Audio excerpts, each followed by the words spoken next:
Party yesterday, like you said, presented over 18,000 polling unit results, which it claimed are downloaded from the INEC result viewing portal. However, the result sheets, which are to serve as evidence in its petition challenge the February 25th, 2023 presidential election, were all blurred. So the question is, where did Peter Obi pull this result from? Is it from the INEC server? Onyechi, the counsel for the Labour Party presidential candidate of Peter Obi, told the court that the document came out as blur from the INEC result viewing website after it was downloaded. This is where, again, some of the issues that we've been talking about for a very long time. The amount of money that was spent in that election.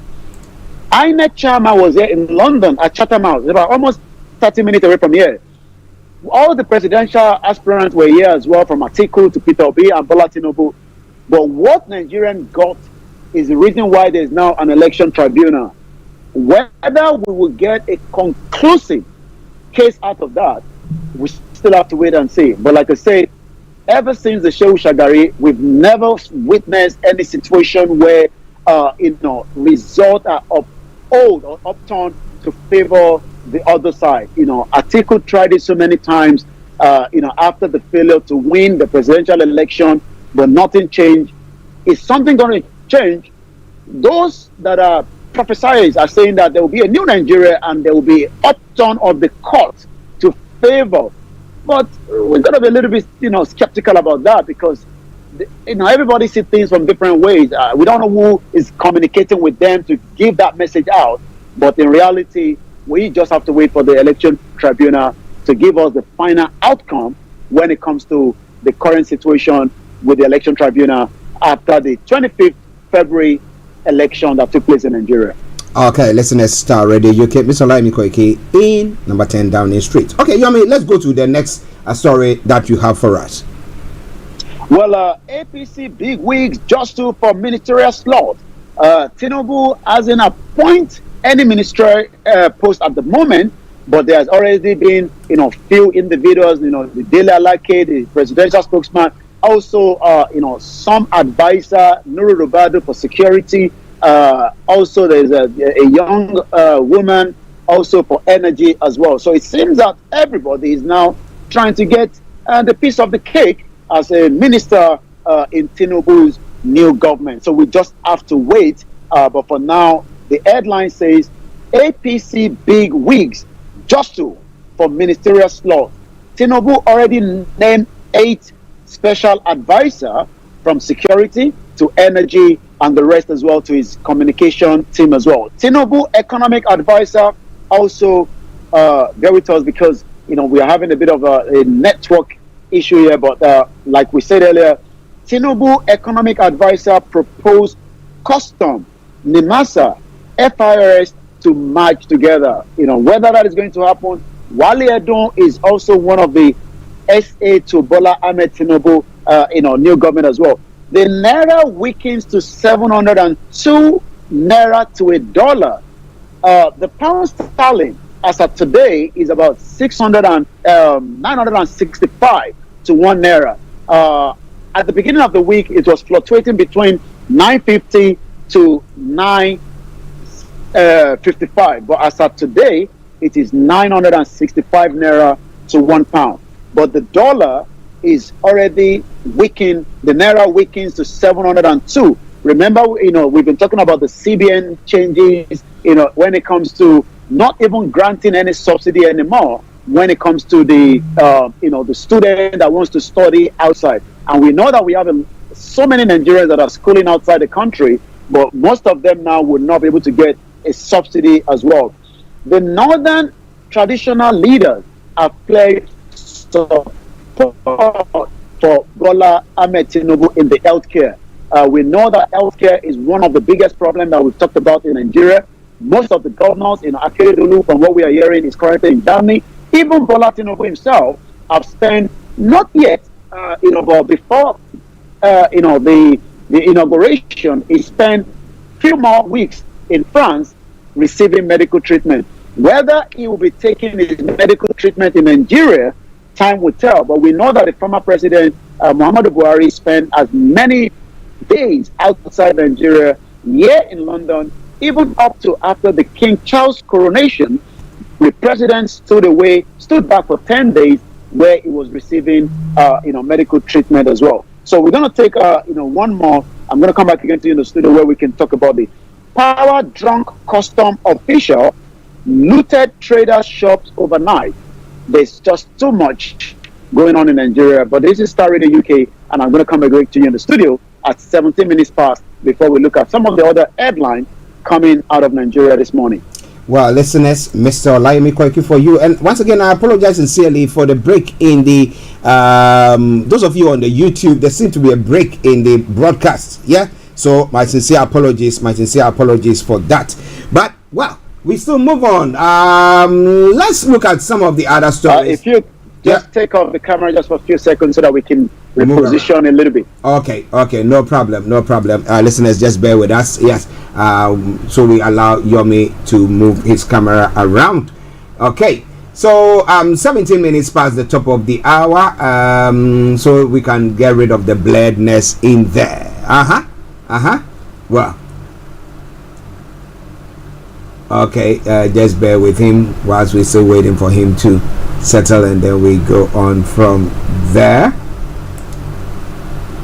Okay, whilst he's almost there. Okay, so we have him back. We have Yomi back. So let's go back to Yomi at number 10 Downing Street. Yomi, welcome back. Now let's look at one other story that has been making the rounds in. Thank you. Yeah. In Nigeria as well. We were talking about the inflation and everything. Apparently, come on. All right, my apologies there. Inflation has hit 22% in May. Well, inflation is everywhere. Like I said, I was reading the newspaper, making my way down to 10 Downing Street this morning, and the cost of food continued to rise here in UK. Also, the cost of living is becoming so high. But Nigeria is also not left behind, as we do know that so many Nigerians are struggling in an economy that continue, to squeeze. The economy hasn't risen any 8 years of President Muhammadu Buhari. So Bola Tinubu has a lot of work to do, to get the economy going. And especially as we have over 60% of the Nigerians are youth, and most of them are out of job as we speak right now. Nigeria inflation hit 22.41% amid the increase of food prices across the country. And what are the reasons for these? The reason is boiling again on the insecurity in Nigeria. We've talked about the insecurity. Benue State, that should be providing the food basket of Nigeria, doesn't do so because the insecurity in that particular region is having a big impact as well. So, but like I said, the government has to stabilize, especially, I was listening to one of the advisors of the president on the energy, and I believe she did that interview before she was appointed, or probably maybe is a new interview. And she was talking about responding to question, when it comes to investors. Investors doesn't go to any country, especially when there's insecurity in those countries. So today, as we do know, the insecurity in Nigeria is also bringing the impact of the inflation, and an economy that hasn't grown for a very long time, that is also straining, the economy of Nigeria as we speak. But like I said, there is just so much that the president would need to revive that economy as quickly as possible, so that as many Nigerians will be able to get a job, and as many Nigerians will have access, to good quality life as well. Well, listeners, interesting one there. But you were saying that the president has not still managed to appoint his ministers yet, though we know that a few people are trying to see him to, let him know that they are around. I'm not sure whether Archie can still hear me back in the studio. I can hear you. No, we just go straight with some of the other headline as well. Corrupt Nigerian court immigration officials have been helping. Yeah. I can hear you. Go on. I think there's a bit of a delay, but go on, Yomi, go on.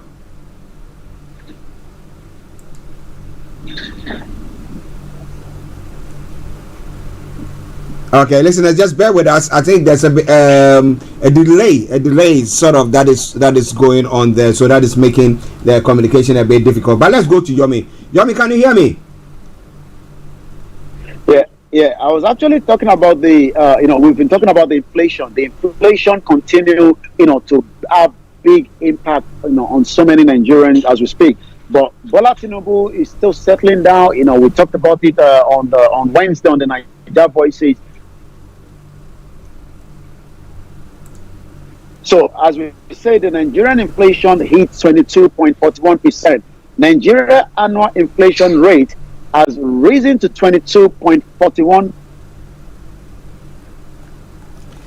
Okay, listeners, just bear with me. Let's take a quick break. I'm going to reconnect Mr. Olayomi Koiki. So just stay tuned. Don't you go away. Starr Radio UK, your favorite African and Caribbean radio station in London.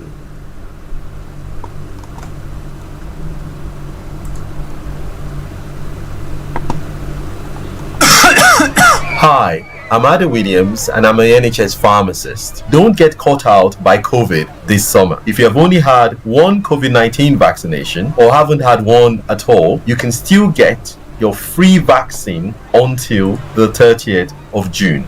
Book your vaccine through the NHS app, online at nhs.uk/COVID vaccination, or call 119 for free. Okay, I think we got Yomi back. Let me see. Hello, Yomi. Yeah, I can hear you loud and clear. Yeah, good. All right, now let's come back to because we were looking at I was asking questions pertaining to the various people, APC chieftains who are seeing the president for the appointment. You were talking about the fact that with the inflation and everything, we are hoping that he is going to be able to put things together to give people the life that they need to lead, at least live comfortably. But so far, who do you think is going to be what? Well, it will be difficult to, for the appointment, especially most of the governors that have left and worked, are still trying to become a minister, even though Nigerians expect, new breed of people, to come onto the slot and then push the economy and stabilize the situation as we've been talking about. So there might be new faces. We know that when Bola Tinubu was the governor, then, he's now the president in 1999, he brought in people like, Osibajo, who was then ended up to become the vice president. Is also the product of the current, the former minister of works and transport. The former minister, Babatunde Fashola. So at the moment, expectation is that Bola Tinubu will bring in the new faces into his government, and that will literally help him stabilize, as against Buhari that for 6 months the former president refused to even appoint anybody. But Bola Tinubu has guaranteed that in 60 days we will start seeing some of his ministers. But like I said, what most of them does is that those that participated in the campaign trail are given slots. Even they might not be doing as much, and some of them might not even be for that same position. We've seen ministerial posts that have ended up to be not qualified for that particular role, and that has always been the problem. Going back to the National Bureau of Statistics, the Bureau noted that within a year the rate had acquired a difference of 4.7% from May 2022, where inflation as of then was 17.71%, up until May 2023. Items like the food, the non-alcohol beverages, housing, water, electricity, gas, and other fuel has gone up as well.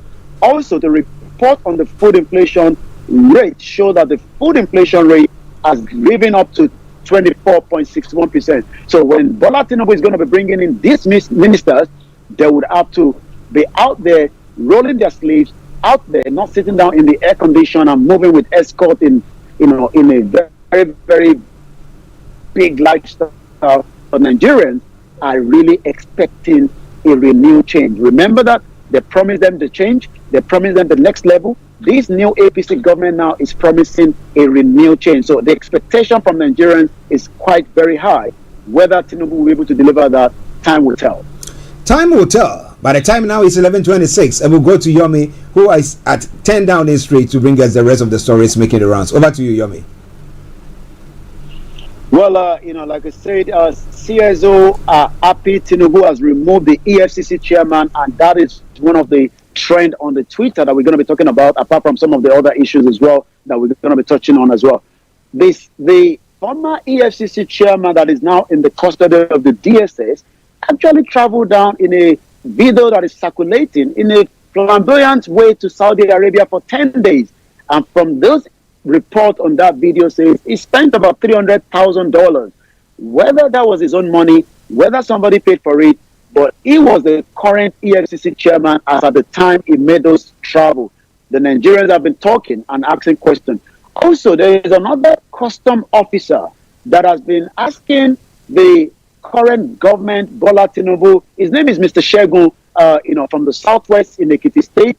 He actually released a video 8 months ago giving Nigerians how movement of crude oil or PMS known from Nigeria to Cameroon. He actually stopped those trailers, but you know what? You don't do that when those trailers belongs to the cabal. He was removed from position after the video went and circulated, and that video made some individuals not to feel very comfortable. After 8 months, he has surfaced out again, but this time around, he's only asking the President Bola Tinubu to look into so many other names that he has given out to be persecuted for taking subsidized petrol from Nigeria to Cameroon. Like I said, he's also asking that his health is not in a good shape. So we hope that the current president will be looking into his case. His name is Mr. Shegun, and he's also from Ekiti State. He says, as much as he believes that Nigeria can work, but one thing is, Nigerian government cannot continue to subsidize a petrol that will end up to be stolen and taken to Cameroon. And he has been talking, and we hope the government will do the needful. Apart from that, the Yoruba Nation movement continued over the weekend with so many other activities in terms of the awareness. I've been talking about the negotiation. The UK government is well aware about the 1914 amalgamation. They have dossiers of documents that can be used. But the question is whether the UK government at some point would invite somebody like the leader of the Yoruba Self-Determination, Professor Adebanji Akintoye, for a meeting so that we can sit on the round table or decide how those that are agitated. Also, let's talk about Nnamdi Kanu. Remember that the UK government is aware that Nnamdi Kanu, a British citizen, being held in Nigeria after he was kidnapped and rendition.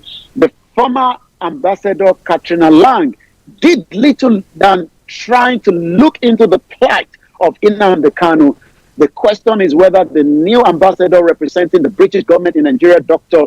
Richard Montergori, will be looking into the case of Nnamdi Kanu, just as we know that the British citizens do not end up outside when they are in danger. Nnamdi Kanu was in danger, and he has been in danger because the Nigerian government did not go through the proper, and I say the proper route to bring him back from Kenya, even if, quote and unquote, Nnamdi Kanu was doing something against the wish of the federal government. But Bola Tinubu hasn't responded yet to both Dr. Sunday Igboho and Nnamdi Kanu. But the question is, these two individuals are asking for something that the Scottish people do eventually are asking for, which is the referendum that they got in 2014. But it seems that the Scottish are still out there. And I know that next week, Saturday, Scotland is going to be a very busy place when they'll be coming out again for the protest. The Yoruba people that have been non-violent are asking the British government that at some point you might have to sit with us so that we can decide the union that brought us together in 1914, whether we want to continue with it or not. This is Starr Radio UK, and I'm going to come back again to you in the studio, Mr. Archie. Well, listeners, Mr. Olayomi Koiki at 10 Downing Street. I'm Archie here in the South Studios, the main studios of Starr Radio UK, and we're bringing you updates from Nigeria and, of course, updates from across the globe. Now, the subsidy removal thing on the fuel. Now, the president or government have been saying that now they don't want to be the ones financing or subsidizing fuel for other people, other countries in the sub-region. Okay, but the question is, now the one who has been buying fuel to maybe power their generator, okay, so that they can use it to trade, are they getting any compensation for that? Because there should be, we've been saying this, that it should be means tested, so that you know that somebody, maybe the one who, the damn food driver, what do they call them? Those who are the commercial vehicles, the small ones, you know that they are the Marua, Keke Marua. Keke Marua, So you know that they are doing that. So how can they? You need to be able to subsidize it for the Nigerians directly, those who are in the country. So somebody doing that, assuming at the end of the week, their receipts are taken, and then whatever they bought, they can have maybe some kickback from the taxes that they're supposed to pay for a month. Something like that will help Nigerians. But just saying that because our borders are so porous that people are able to just move across and do whatever, so we're not going to, serve or see to it that our own people are enjoying. Yomi.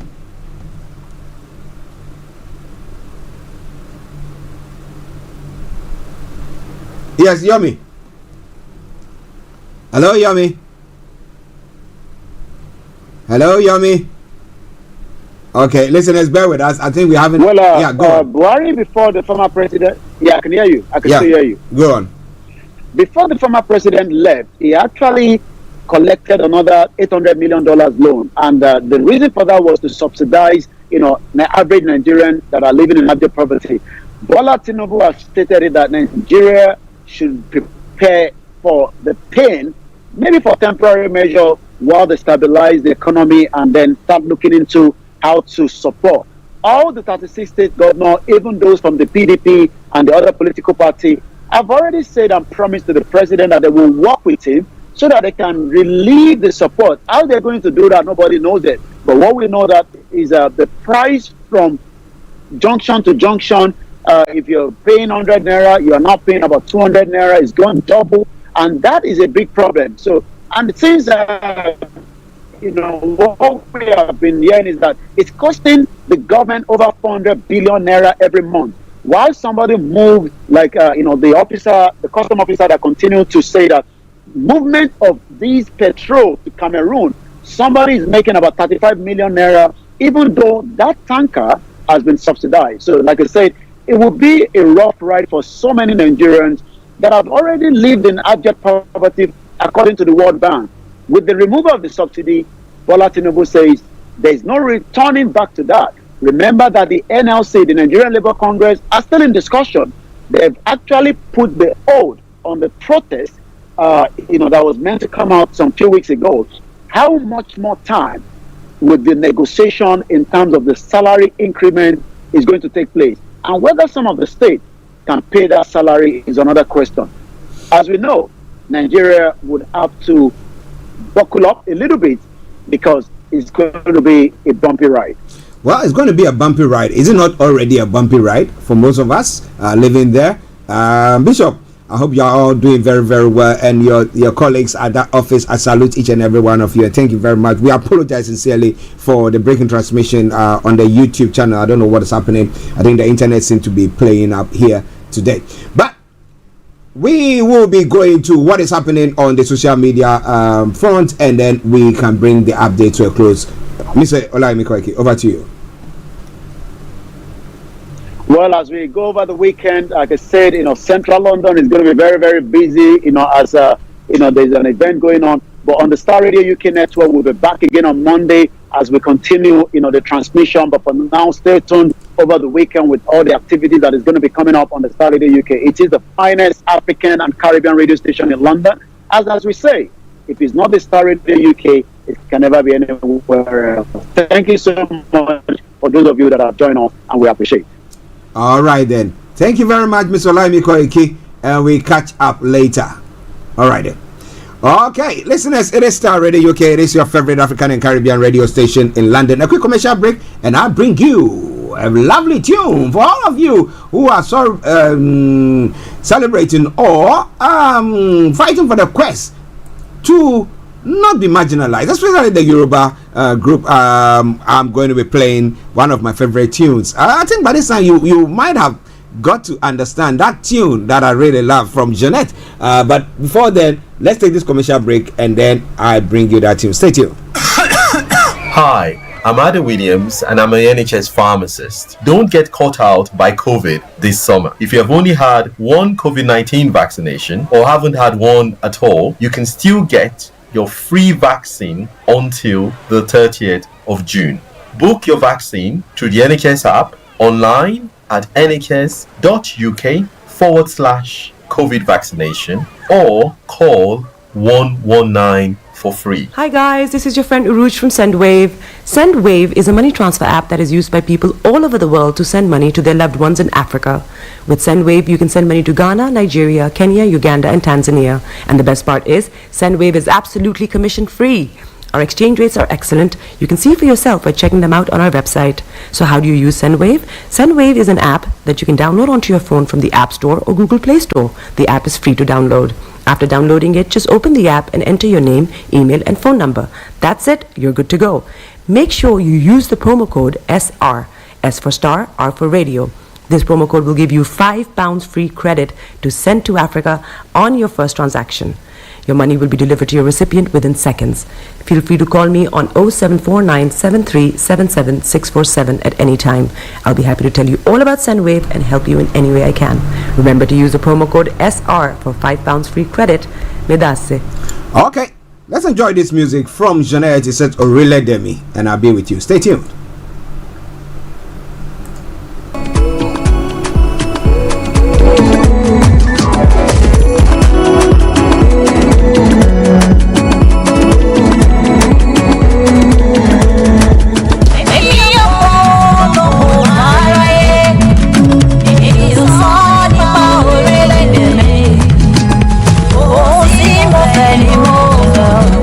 If you're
Okay, so it is really Demi there for you from Jeanette. That is my nation, yes. I've been trying to get you. It's all coming away from Starr Radio UK, your favorite African and Caribbean radio station in London. 11:41 the time.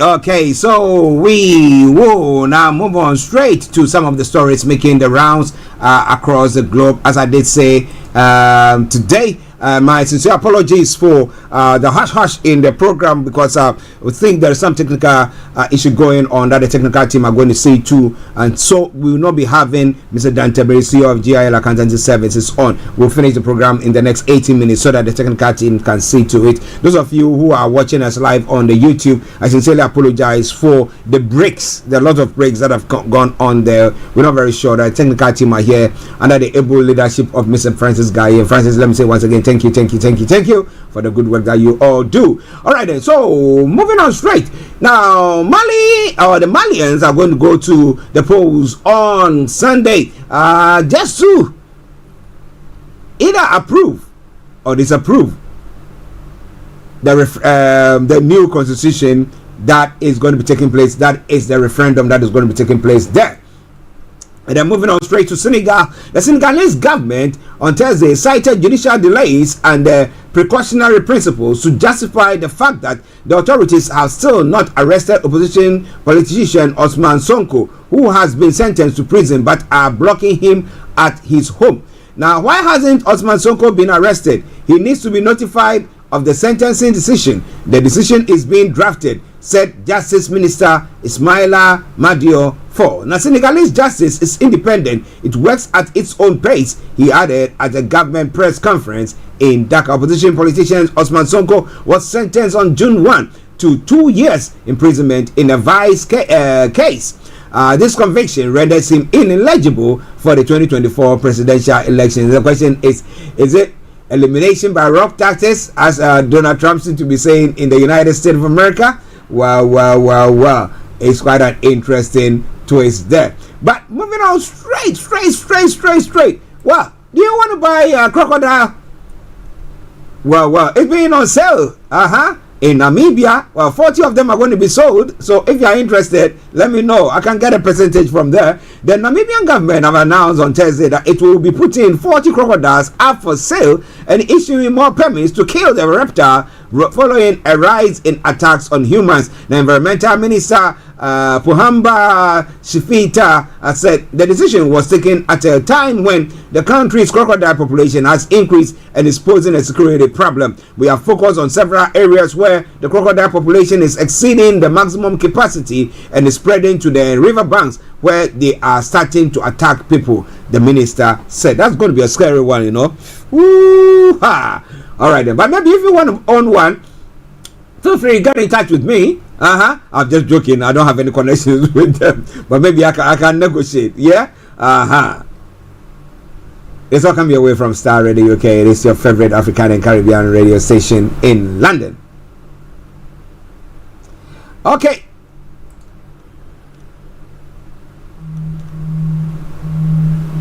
According to him, two people contesting to lead the party is a clear indication that they have run out of members who are capable of leading them in the 2024 election. NDC flag bearership race. Party is beginning to lack leaders. That's what the government spokesperson is saying. Really?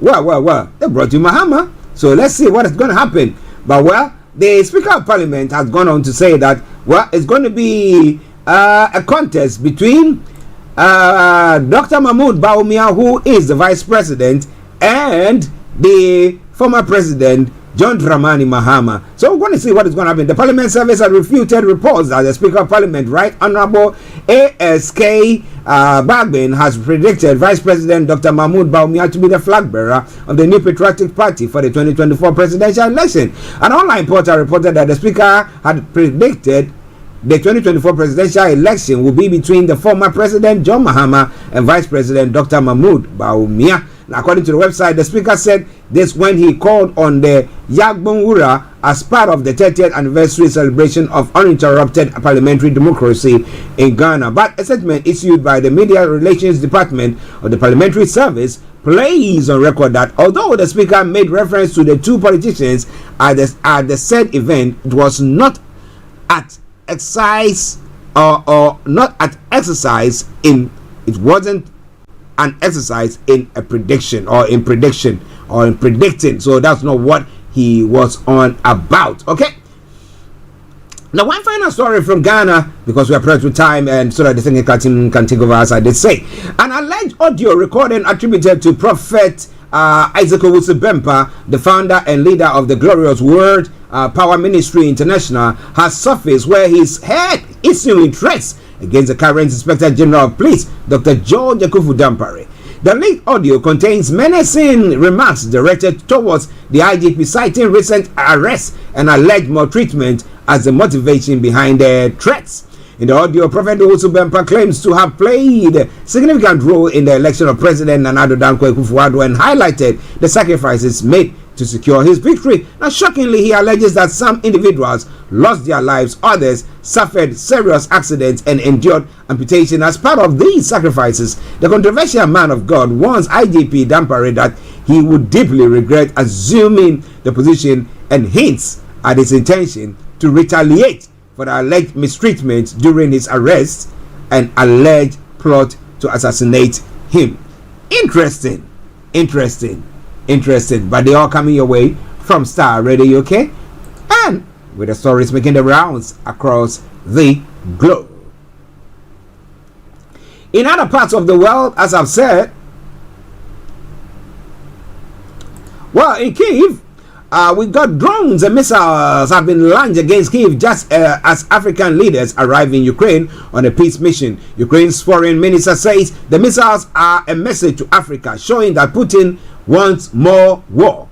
Now, the 7 African leaders from countries including South Africa and Egypt will meet President Volodymyr Zelensky in Kyiv before heading to Russia tomorrow. The group has agreed to engage with Zelensky and Putin on a ceasefire and lasting peace.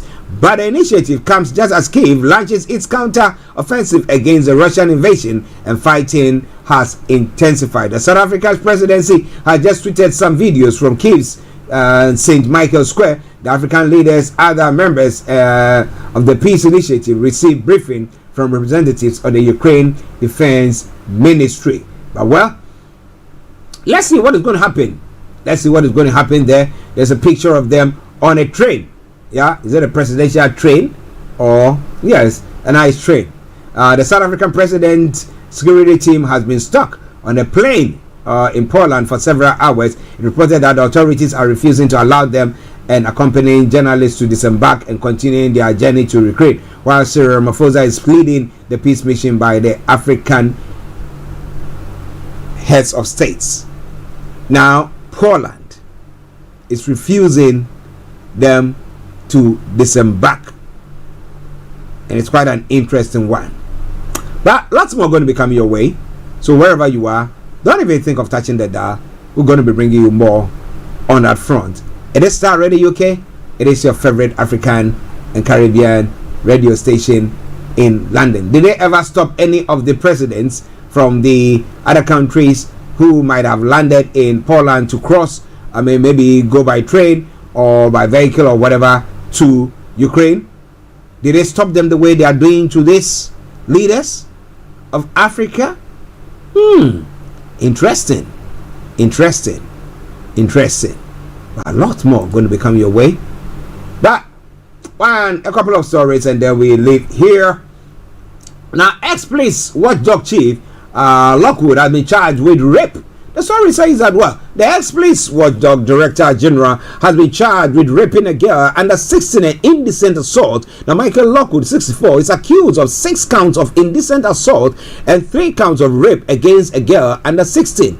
He left the Independent Office for Police Conduct in December after it emerged he was being investigated over a historical allegation. The 9 offenses allegedly took place between October 1985 and March 1986, the Crown Prosecution Service said. Now, Rosemary Ainsley head of the Special Crime Division at the CPS, said, after carefully considering all of the evidence provided to us by Humberside Police, we have authorized charges against Michael Lockwood, 64, for 9 offenses under the Sexual Offences Act 1956. Mr. Lockwood has been charged with 6 counts of innocent assault and 3 offenses of rape against a girl under the age of 16, alleged to have been committed during the 1980s. It is all coming away from Starr Radio UK, and this is your favorite African and Caribbean radio station in London. Please just bear with me. A couple more stories, and then we'll bring the program to a close there. Well, counting Russia's debt in Ukraine on what it says about the changing face of the war is one of the stories making the rounds there. Okay, not more. Professional soldiers to petty thieves, the changing faces of Russia's debt. Well, why are they calling them petty thieves there? Whoa. It's all coming away from Starr Radio UK. And then serial killer Levi Belfield can marry in prison. You know, that is quite an interesting. When all these people in prison decide, we're going to get married. You get married, and what do you do there? My bishop, good morning to you, and we sincerely apologize for the break in the transmission on the YouTube channel as well. But as I said, we're going to be running our pretty soon so that our technical team can see to address that issue there. But I hope that you and the team down there, your colleagues, are all doing very, very well. And as we saw on the platform in Nigeria, not happened to you ever. Okay, the 55-year-old serving 2 whole life orders for the murder of Marsha McDonough, Amelia Delagrange, and Millie Dowler. According to the Sun, he won a bid to receive up to $30,000 in legal aid after his lawyers cited the European Convention on Human Rights and the 1983 Marriage Act. The newspaper also said he claimed he had been discriminated against after officers banned him from wearing an engagement ring. Ministry of Justice spokesperson said, under current laws, there are no legal routes to block this marriage, and we recognize the pain and anger this outcome will bring to his victims' families. It is what has driven our plans to stop prisoners on whole life orders from marrying in prison through our new victims and prisoners bills, ensuring this never happens again. Now, when the government plans were unveiled in March, the then Justice Secretary Dominic Raab said there is a historic of vulnerable. There is a history of vulnerable women who have become pen pals with serial killers or particularly nasty offenders who go into relationship, and then there is an issue around the marriage. We're doing this as a safeguarding issue, but as also a public confidence in the justice system issue. Well, what is the sense? Well, he's going to be doing that. My bishop said, regards from us in the RBE office. Okay, everyone in the RBE office, massive good morning to you, and hope you're all having a good day. And I hope that you have a very good weekend as well. And we say it, may Nigeria never happen to you. All right then. Okay, one final story, and then I bring the program to a close. As I did say, because of the technical issue that we are having at the moment, so the technical team are going to take over. So we're not going to be bringing you the money hour with the money man, but God willing, next week he will be joining in. The final story pertains to Boris Johnson. Some of Boris Johnson's closest allies are rallying behind the former Prime Minister before a vote on a damning report, which found he had misled MPs over Partygate. Now, Nadine Dorries is among a small group of Johnson loyalists planning to oppose the Privileges Committee's report in Commons vote on Monday. Now, many other Tory MPs have yet to decide how to vote or whether to abstain. The motion, which will see Mr. Johnson stripped of his right to a parliament pass, is likely to pass comfortably. The committee's main recommendation is that Mr. Johnson should be suspended from parliament for 90 days, but he has already stood down as an MP. The report, which was published on Thursday morning, said the former Prime Minister has deliberately misled Parliament over lockdown parties and had committed repeated offences with his denials. Now, Prime Minister Rishi Sunak, who was Mr. Johnson's chancellor, has not said whether he will vote on the report. Now, Johnson's loyalists, including former ministers Sir Simon Clarke, Nadine Dorries, and Sir Jake Berry, have said they will vote against the report's findings. It is likely that many more Conservative MPs could abstain or simply not turn up to the vote, while Labour, the Liberal Democrats, and the SNP are all expected to support the committee's findings. But Conservative MPs still face a dilemma over Monday's vote. So we'll see what is going to happen on Monday. Yes, when we all come back and bring you another wonderful edition of the morning show, by which time hopefully the Tigray team would have sorted everything out. This afternoon, they're going to sort it all out for you, and then we'll come back on Monday firing on all cylinders. Okay, but this weekend, lots of music going to be coming your way. We're going to be having Mr. KB Bossman as well, also bringing you the Faith Talk on Sunday as well. So let me tell you, I'll say it this way: have a lovely day, and I hope and I pray Nigeria doesn't happen to any one of us, as we say on this platform. It's been me, Archie, saying bye-bye for now, and God bless you. Let's take this commercial break. I'll bring you my last tune, and we go away.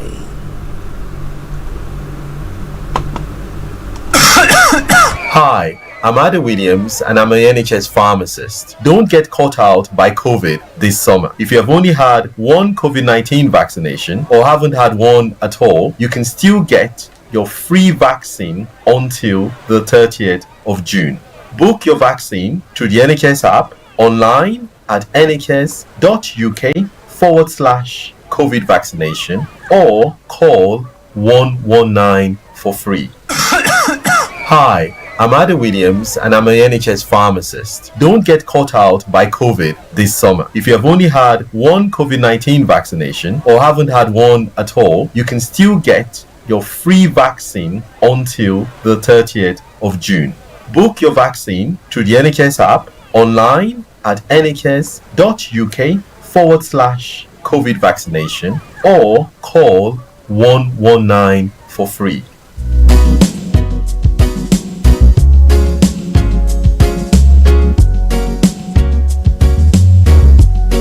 This is Starr Radio UK.